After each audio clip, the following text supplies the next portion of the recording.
This is almost normal for down here. I mean, of course, we've never been hit this many times this quickly, but we just have to deal with it. Conditions are getting worse on the Outer Banks. A storm surge warning is in effect for parts of the coast, along with an evacuation order for visitors to two popular islands. CBS North Carolina's David Hurst is live in Rodanthe, where some who call the coast home have decided to stay put. David.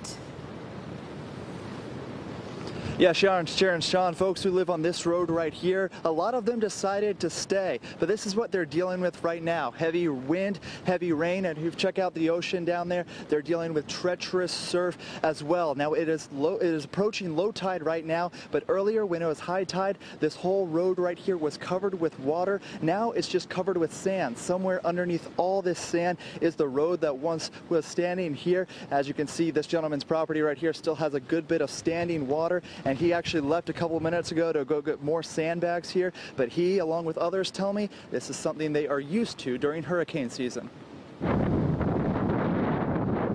It's usually a booming tourist spot along the Outer Banks. But today, Rodanthe is pretty much empty after officials forced visitors to leave the island. Well, you see what's going by, don't you?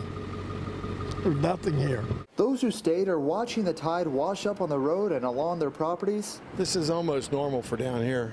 I mean, of course, we've never been hit this many times this quickly, but we just have to deal with it. For those who left, they got out just before the ocean water washed up on Highway 12, creating dangerous driving conditions. It's always a concern. It's just something we live with down here. And as the storm continues to make its way towards the Outer Banks, homeowners in Rodanthe say all they can do is wait it out. Keep an eye on things, watch the property, and just normal day.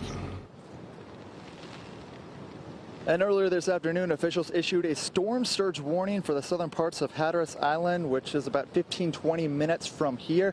They say that there's expected the water to rise there as much as 4 feet. We'll continue to keep an eye on the conditions out here. Keep you updated right here on CBS North Carolina. Reporting live from the Outer Banks, I'm David Hurst, CBS North Carolina. David.